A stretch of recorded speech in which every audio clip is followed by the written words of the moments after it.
আসসালামু আলাইকুম, কেমন আছেন সবাই? আশা করি আল্লাহর অশেষ রহমতে সবাই ভালো আছেন। আলহামদুলিল্লাহ, আমিও ভালো আছি। শাহিনুরস রেসিপিতে সবাইকে আরও একবার ওয়েলকাম জানাচ্ছি নতুন আরও একটি রেসিপি দেখার জন্য। আজকে আমি তৈরি করে দেখাবো ভীষণ মজার, মুচমুচে এবং স্বাস্থ্যকর একটা নাস্তার রেসিপি। আজকে যে নাস্তাটা তৈরি করে দেখাবো এটার মধ্যে কিন্তু ব্যবহার করব পুঁই শাক। পুঁই শাক দিয়েও যে এত মজার একটা নাস্তা তৈরি করে নেওয়া যায় সেটা এই ভিডিওটা না দেখলে কিন্তু বুঝতেও পারবেন না। মূল উপকরণ হিসেবে ব্যবহার করব পুঁই শাক, আলু আর ময়দা।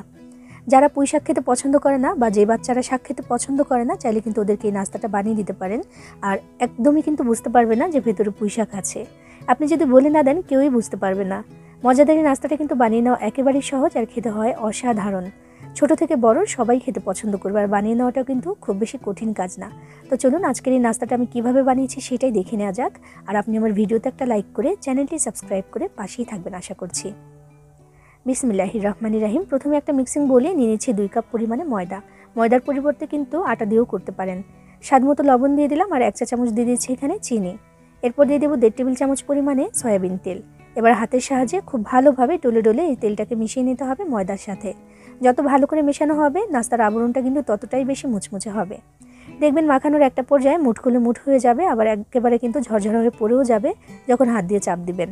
তখন বুঝতে হবে ময়ামটা ভালো হয়েছে। এবার আমি এখানে অল্প অল্প করে পানি দিয়ে একটা ডো তৈরি করে নিচ্ছি। পরোটার জন্য আমরা যে ডোটা তৈরি করে নেই না, ঠিক তেমন করেই কিন্তু একটা ডো এখানে তৈরি করে নিতে হবে। খুব বেশি নরমও না, আবার একেবারে শক্তও না। পানিটা কিন্তু বেশ কয়েকবারে অল্প অল্প করে দিচ্ছি আমি, দিয়ে এখানে একটা ডো আমি তৈরি করে নিচ্ছি। ডোটা তৈরি করে নেওয়া হয়ে গেছে, যে এমন হয়েছে, এটা খুব বেশি নরমও হয়নি আবার একেবারে শক্ত না। তো যে দেখুন 1.25 কাপ পরিমাণে পানি লেগেছে।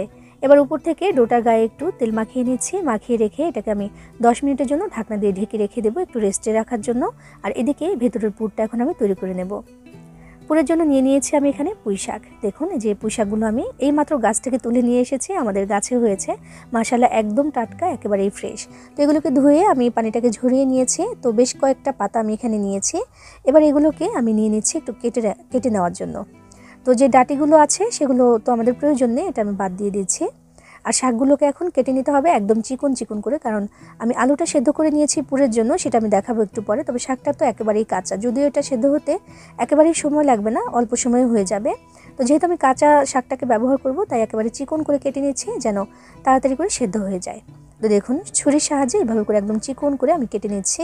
আর কাটার সুবিধার জন্য আমি যেটা করেছি, পাতাগুলোকে এক জায়গায় জড়ো করে মানে একটু গুছিয়ে নিয়ে তারপর একটু ভাঁজ দিয়ে নিয়েছি। এতে করে কিন্তু চিকন করে কাটা যাচ্ছে খুব সুন্দর করে। দেখুন একদম চিকন চিকন করে কেটে নিচ্ছি আমি। অভিনব এই ইউনিক নাস্তাটা যদি একবার বানিয়ে খান তবেই বুঝতে পারবেন যে আসলে কতটা টেস্টি হয় এই নাস্তাটা, আর খুব বেশি স্বাস্থ্যকর হয়। কারণ যে উপকরণগুলো ব্যবহার করব কোনোটাই কিন্তু অস্বাস্থ্যকর না, সব কয়টা উপকরণই কিন্তু স্বাস্থ্যকর। কথা বলতে বলতে আমি কিন্তু শাকগুলোকে কেটে নিয়েছি, একদম চিকন করে কেটেছি দেখুন। এবার শাকগুলোকে আমি একটা মিক্সিং বোলে তুলে নিয়েছি। এবার এর মধ্যে দিয়ে দিয়েছি আলু।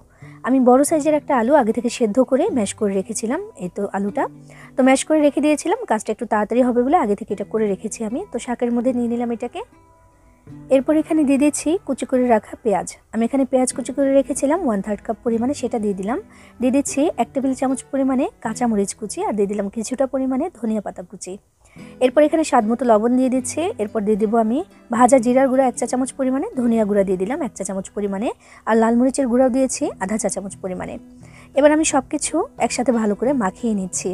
এই মাখানোর জন্যই যেটা হবে যে শাকটা কিন্তু একদম নরম হয়ে যাবে, পরে আর কিন্তু ওটা সেদ্ধ হতে আর সময় লাগবে না। সব কিছুর সাথে খুব ভালোভাবে কুচলে সুন্দর করে আমি মাখিয়ে নিয়েছি শাকটা। শাকের পরিমাণটা চাইলে আর একটু বাড়িয়েও দিয়ে দেওয়া যেতে পারে, তবে আমি এই কয়টাই এনেছিলাম, তো এই কয়টাই আমি কেটে এখানে দিয়ে দিয়েছি। এবার ভালো করে আমি মাখিয়ে নিয়েছি। আর এই ফাঁকে কিন্তু একটু লবণটা দেখে নিতে হবে যে পুরের লবণটা ঠিক আছে কিনা। তো দেখুন যে এমন হয়েছে, তো এটা আমি রেডি করে একটা পাশে রেখে দিচ্ছি। আর ওইদিকে যে ময়দা আমি মাখিয়ে রেখেছিলাম ওইটা কিন্তু প্রায় 10 মিনিটের মতো হয়ে গেছে, আর এটা কিন্তু রেস্টে রাখার ফলে একটু নরমও হয়ে গেছে দেখুন। এবার এটাকে একটু ময়াম দিয়ে নিতে হবে। ময়াম করে নেওয়া হয়ে গেলে এবার এই ময়দার যে ডোটা আছে এটাকে আমি কয়েকটি ভাগে ভাগ করে নেব। যে কটা নাস্তা তৈরি করতে চান সেই হিসেবে কিন্তু ভাগ করে নিতে পারেন। আমি এখানে ভাগ করে নিচ্ছি, তবে খুব বেশি বড় বড় করে না, নর্মাল রুটি বানানোর জন্য যেমন আমরা নিই তার থেকে কিন্তু বেশ কিছুটা ছোট। দেখুন অনেক বেশি বড় করে কিন্তু নিচ্ছি না। তো দেখি যে কয় ভাগ হয়। আমি এখানে 2 কাপ পরিমাণে ময়দা নিয়েছিলাম। তাতে করে কিন্তু এখানে আমার 8 ভাগ হয়েছে, মানে 8টি নাস্তা হবে। তো যে এমন ছোট ছোট করে নিয়েছি, খুব বেশি বড়ও না আবার একেবারেও ছোট না। তো এবার এগুলো দিয়ে প্যারা তৈরি করে নিতে হবে। তো একটা আমি একটু প্যারা তৈরি করে নিচ্ছি। এবার রুটি বেলে তারপর নাস্তাটা কিন্তু তৈরি করে নিতে হবে। আমি কিছুটা পরিমাণে ময়দা এখানে ছিটিয়ে দিলাম, দিয়ে একটা রুটি তৈরি করে নেব। আর এই রুটিটা কিন্তু অনেকটাই পাতলা হবে, কারণ নর্মাল রুটির থেকে অনেকটাই ছোট নিয়েছি আমি প্যারা, তবে রুটিটা হবে নর্মাল রুটির সাইজে। তো সেক্ষেত্রে কিন্তু বেশ খানিকটা পাতলা হয়ে যাবে, আমি দেখাচ্ছি। অবশ্যই একটু ময়দা ছিটিয়ে তারপর কিন্তু বেলতে হবে, এতে করে কিন্তু বেলতে সুবিধা হবে আর অনেকটা পাতলাও করা যাবে। তো দেখুন একটা রুটি কিন্তু আমি বেলে নিয়েছি। এবার এটার পুরুত্বটা দেখাচ্ছি, দেখুন অনেকটা পাতলা কিন্তু হয়েছে এই রুটিটা। এবার আমি যে পুর বানিয়ে রেখেছিলাম সেই পুরটা আমি এখানে নিয়ে নিয়েছি।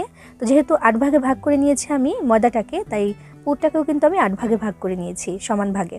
একটা ভাগ নিয়ে এভাবে করে আমি একটু ছড়িয়ে দিচ্ছি রুটির মধ্যে, একদম কিনার পর্যন্ত যাব না, চারপাশে এমন একটু জায়গা খালি রাখতে হবে।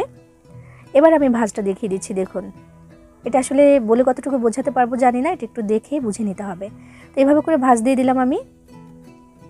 এবার আলতো করে আমি একটু বেলে নিব এটাকে, একেবারে আলতো করে, যেন আবার ফেটে না যায় সেদিকে খেয়াল রেখে একটুখানি বেলে চ্যাপটা করে নিতে হবে। তো এই বেলার কারণে যেটা হবে, এটা কিন্তু একটু লম্বাও হয়ে যাবে আর ফোল্ড করতে একটু সুবিধা হবে, সুন্দর হবে, অনেকগুলো ভাঁজ হবে বা লেয়ার হবে। দেখুন অনেকটাই চ্যাপটা হয়ে গেছে। এবার আমি একটু এইভাবে করে রোলের মতো পেঁচিয়ে যাচ্ছি। পেঁচিয়ে নেওয়া হয়ে গেলে আমি যে খোলা মাথাটা আছে ওইখানে একটুখানি পানি লাগিয়ে দিলাম। এই পানিটা কিন্তু আঠার কাজ করবে, এটা আর কোনোভাবেই খুলে আসবে না ইনশাআল্লাহ। এবার দেখুন আমি পানি দিয়ে আটকে দিলাম, দিয়ে এবার এভাবে করে নিয়ে আলতো করে চাপ দিয়ে আমি এটাকে এভাবে করে চ্যাপটা করে নিয়েছি। এবার এই হাত দিয়ে কিন্তু চেপে চেপে এটাকে একটুখানি চ্যাপটা করে নিতে হবে। এখানে কিন্তু আর কোনো বেলনি দিয়ে বেলা যাবে না, তাতে করে ফেটে যাবে, আর হাত দিয়েও কিন্তু জোরে চাপ দেওয়া যাবে না, ফেটে যেতে পারে। ঠিক এইভাবে করে আমি নাস্তাটা তৈরি করে নিয়েছি। দেখুন দেখতে কতটা সুন্দর লাগছে। আর একইভাবে এখন আমি সবগুলো নাস্তা তৈরি করে নিয়েছি। দেখুন মাশাআল্লাহ 8টি নাস্তা হয়েছে, আর নাস্তাগুলো কিন্তু মাশাআল্লাহ পুরের কারণে অনেকটাই বড় বড় লাগছে দেখতে, অনেক সুন্দর হয়েছে। এবার এগুলোকে ভাজার জন্য চলে এসেছে। বিসমিল্লাহির রহমানির রহিম। তেল গরম করে নিয়েছি মিডিয়াম হিটে। গরম করে নেওয়ার পরে আমি নাস্তাগুলো এখানে দিয়ে দিচ্ছি। তো 4টি নাস্তা এখানে দেওয়া যাবে, কারণ খুব বেশি গাদাগাদি করা যাবে না এখানে, যেহেতু নাস্তাগুলো অনেকটাই নরম, তো ফেটে যেতে পারে। এই জন্য আমি 4টি দিয়েছি এখানে। দিয়ে চুলার আঁচটাকে মিডিয়ামে রেখে ধীরে ধীরে ভাজবো, কারণ ভেতরে ওই যে শাকটা দিয়েছি ওইটা কিন্তু একেবারেই কাঁচা। তো সেই কাঁচা শাকটা যেন রান্না হয়ে যেতে পারে বা সেদ্ধ হয়ে যেতে পারে, সেই জন্য কিন্তু ধীরে ধীরে ভাজতে হবে। একটু তেল চামচ দিয়ে তুলে আমি উপরে এভাবে করে দিচ্ছিলাম। দেখুন যদিও এটার খুব বেশি প্রয়োজন নেই, চুলার আঁচটাকে একটু কমিয়ে রেখে আমি ধীরে ধীরে এখন এগুলোকে ভেজে নেব। ভাজার জন্য সময় লাগবে প্রায় 4 থেকে 5 মিনিটের মতো, কারণ একটু সময় নিয়ে আমি ধীরে ধীরে ভাজছি এগুলোকে। একটা পাশে একটু সুন্দর কালার এসে গেলে আমি এগুলোকে উল্টে দিচ্ছি।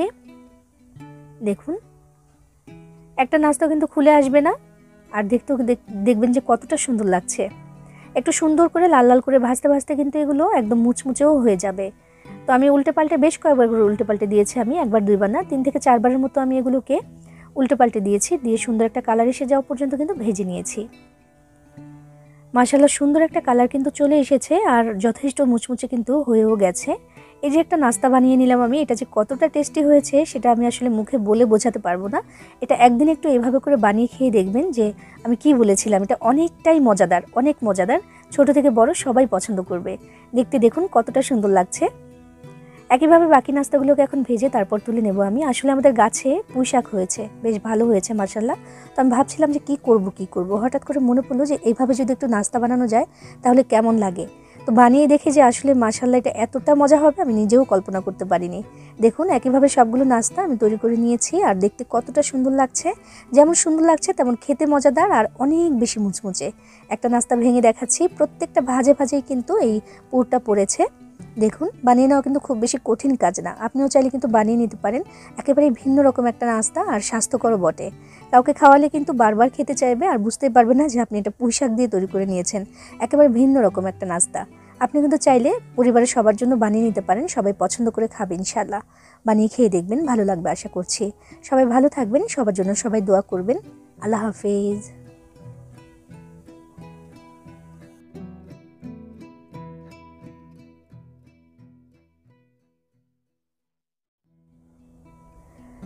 আসসালামু আলাইকুম, কেমন আছেন সবাই? আশা করি আল্লাহর অশেষ রহমতে সবাই ভালো আছেন। আলহামদুলিল্লাহ আমিও ভালো আছি। শাহিনুরস রেসিপিতে সবাইকে আরও একবার ওয়েলকাম জানাচ্ছি নতুন আরও একটি রেসিপি দেখার জন্য। আজকে আমি তৈরি করে দেখাবো ভীষণ মজার মুচমুচে এবং সুস্বাদু পুঁই পাতার পাকোড়া বা বড়া। মুসুর ডাল আর পুঁই পাতা দিয়ে আজকে আমি তৈরি করে দেখাবো আজকের এই মজাদার রেসিপিটি। আর এটা তৈরি করে নেওয়া একেবারেই সহজ, ঘরোয়া কিছু অল্প মশলায় কিন্তু ঝটপট করে তৈরি করে নেওয়া যায়। তো চলুন এটা কীভাবে বানিয়েছি দেখে নেওয়া যাক। আর আপনি আমার ভিডিওতে একটা লাইক করে চ্যানেলটি সাবস্ক্রাইব করে পাশেই থাকবেন আশা করছি। তো এখানে আমি বেশ কিছুটা পরিমাণে পুঁই পাতা নিয়েছি। তো এগুলো আমাদের গাছের, মাশাআল্লাহ দেখুন একদম ফ্রেশ আর টাটকা, কত সুন্দর লাগছে দেখতে। তো এগুলোকে আমি ধুয়ে নিয়েছি আর যতটুকু সম্ভব হয়েছে পানিটাকে ঝরিয়ে নেওয়ার চেষ্টা করেছি। যেহেতু পাকোড়া বানাবো এখানে পানি থাকলে চলবে না, তো একটু ভেজা ভেজা রয়ে গেছে। এগুলোকে এখন কেটে নিতে হবে একটু চিকন চিকন করে। যেহেতু পাকোড়া বানাবো খুব বেশি মোটা করে কাটবো না, আর পাতাটা একেবারেও চিকন মিহি করে কাটবো না। তার কারণ এটা কিন্তু একেবারেই নরম থাকে, আর তাছাড়া একদম ফ্রেশ গাছ থেকে তুলে নিয়ে আসা এই মাত্র। তো এই জন্য কিন্তু এটা গলে যাবে তাড়াতাড়ি, সেদ্ধ হতে খুব বেশি সময় লাগবে না। তো এই যে এমন করে আমি এটাকে কেটে নিচ্ছি, দেখুন একেবারে চিকন করিনি আবার অনেক বেশি মোটাও করিনি, ঠিক এমন করে কেটে নিলেই কিন্তু চলবে। এই পাতাটা সেদ্ধ হতে একেবারেই সময় লাগে না, অল্প সময়ে হয়ে যায়, নরম থাকে খুবই। এই যে একটা পাকোড়া, এটা যেমন ঝটপট করে বানিয়ে নেওয়া যায়, উপকরণও কিন্তু একেবারেই কম লাগে। ঘরে থাকা অল্প কিছু উপকরণে ঝটপট করে তৈরি করে নেওয়া যায়। বিকেলবেলা বা সন্ধ্যাবেলা চায়ের সাথে খাওয়ার জন্য কিন্তু ঝটপট একটা নাস্তা। আর এই ধরনের মুচমুচে পাকোড়া টাইপের নাস্তাগুলো খেতে কিন্তু মোটামুটি পরিবারের সবাই পছন্দ করে। সব বাড়িতেই দেখা যায় যে এই ধরনের ভাজা পোড়াগুলো কিন্তু একটু পছন্দ করে। আর তাছাড়া যে বাচ্চারা এই শাক খেতে পছন্দ করে না, মানে পুঁই শাকটা খেতে পছন্দ করে না, ওদেরকে কিন্তু চাইলে এইভাবে করে পাকোড়া বানিয়ে দিতে পারেন। বুঝতে পারবে না যে পুঁই পাতা দিয়ে বানিয়েছেন, আর খেতেও কিন্তু দারুণ হয়, মজা করে খেয়ে নেবে। কথা বলতে বলতে দেখুন পাতাগুলোকে কিন্তু আমি একদম চিকন চিকন করে সুন্দর করে কেটে নিচ্ছি। এভাবে করে মুড়িয়ে কাটলে কিন্তু একটু সুবিধা হয় কাটার জন্য। কেটে নিচ্ছি পাতাগুলোকে, বেশ কিছুটা পরিমাণে হয়েছে, তবে এতগুলো কিন্তু আর থাকবে না, এগুলো কমে যাবে। যখন মাখিয়ে নেব তখনই দেখবেন যে অনেকটা কমে গেছে, এই জন্য চেষ্টা করবেন একটু বাড়িয়ে নেওয়ার জন্য। তো এগুলোকে একটা মিক্সিং বোলের মধ্যে তুলে নিয়েছি। এবার বাকি উপকরণগুলো এক এক করে আমি দিয়ে দেবো এখানে। প্রথমে দিয়ে দিচ্ছি আমি এখানে মুসুর ডাল। আমি 1 ঘন্টা আগে আধা কাপ পরিমাণে ডাল ভিজিয়ে রেখেছিলাম, সেটা ভিজে যাওয়ার পরে আমি একটু বেটে নিয়েছি এটাকে পানি ছাড়া। এরপর এখানে দিয়ে দিচ্ছি 2 টেবিল চামচ পরিমাণে বেসন। আর এরপরে দিয়ে দেবো এখানে আমি কর্নফ্লাওয়ার, সেটাও 2 টেবিল চামচ পরিমাণে দিচ্ছি। এটা দেওয়ার কারণে কিন্তু অনেক বেশি মুচমুচে হবে। তাছাড়াও বেসন দিয়েছি, ডাল দিয়েছি, মুচমুচে কিন্তু এমনিতেও হবে। এরপর দিয়েছি আমি এখানে একটু পেঁয়াজ কুচি, খুব বেশি না, 1 টেবিল চামচের মতো।